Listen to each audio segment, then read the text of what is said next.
महाराष्ट्र के बुल्धाना गांव में अचानक से लोगों की ऐसी हेयर लॉस की प्रॉब्लम सामने आती है जिसमें लोगों के बाल बस खींचने भर से ही टूट जाते हैं और इसमें भी सबसे ज़्यादा फीमेल्स के साथ ऐसा ज़्यादा होता है। पर सबसे बड़ी बात यह है कि क्या ये बीमारी इतनी फैल सकती है कि फैलते फैलते आप लोगों तक पहुंच जाए। आइए इस वीडियो में पता करते हैं। जब सबसे पहले लोगों के सामने ये प्रॉब्लम आती है तो उस टाइम पे कलवत, बुंडाना और हिंगना में इसके ज़्यादातर केसेस पाए जाते हैं और उसके बाद बुल्धाना डिस्ट्रिक्ट के इन सब गाँवों में भी ये चीज़ दिखाई देती है। अब वो सारे गांव यहाँ स्क्रीन के ऊपर देख सकते हो जहाँ जहाँ पे ये प्रॉब्लम आगे फर्दर फैली। पर ये इशू सीरियस तब हो जाता है जब आईसीएमआर की टीम वहाँ पे पहुँचती है और देखती है कि जहाँ से इस प्रॉब्लम की शुरुआत देखने को मिली थी वहाँ पे तो इस चीज़ का कोई क्लू मिला ही नहीं है। जबकि बोन गाँव के अंदर जब वो इन्वेस्टिगेट करती हैं तो उनको पानी बहुत ज़्यादा कंटेमिनेटेड मिलता है। ये पानी कंटेमिनेटेड इतना ज़्यादा था कि ये 2100 से भी पार चला गया था।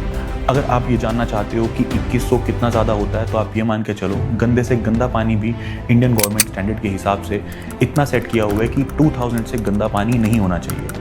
और अगर आपने आरओ लगाया है तो आपको पता होगा कि 2100 TDS कितना होता है और 2000 TDS कितना ज़्यादा गंदा हो सकता है, क्योंकि 500 से ज़्यादा TDS का पानी तो हम लोग पी भी नहीं सकते। और आप जो आरओ पे घर पे पानी पीते हो वो तो 20, 30 या फिर 100 से ऊपर भी नहीं होता। इसके अलावा भी आईसीएमआर अलग अलग जगह पे इन्वेस्टिगेट करने की कोशिश कर रहा है, जैसे कि वहाँ की रिपोर्ट देख रहा है, वहाँ के वेदर कंडीशंस देख रहा है, वहाँ के लोकल एरिया में कोई केमिकल स्प्रेड हुआ है या नहीं हुआ ये भी देख रहा है, और साथ ही साथ लोगों के शैम्पू वगैरह भी चेक कर रहा है ताकि हमें पता चल सके कि ये प्रॉब्लम कहाँ से शुरू हुई है और ये कहीं और ज़्यादा ना फैल जाए। पर ऐसा हेयर लॉस का इशू पूरे वर्ल्ड में हम पहले भी 3 बार देख चुके हैं। जैसे कि बांग्लादेश में 2000 के अंदर पानी के अंदर आर्सेनिक पाया गया था जिसकी वजह से लोगों का मैसिव हेयर लॉस हुआ था वहाँ पे। उसके बाद यूएसए के अंदर 2014 में भी ये सेम प्रॉब्लम देखी जाती है जहाँ पे सेम तरीके से लोग बीमार भी पड़ रहे होते हैं और उनको हेयर लॉस भी देखने को मिलता है। ऐसे एक सेम केस साउथ कोरिया में 2019 में भी देखा जाता है जहाँ पे बस एक शैम्पू का गलत बैच बन जाने की वजह से जितने भी लोगों ने उस बैच के शैम्पू खरीदे उन सबको हेयर लॉस स्टार्ट हो जाता है। पर देखने की बात यह है कि ये प्रॉब्लम हमेशा थोड़ा थोड़ा अलग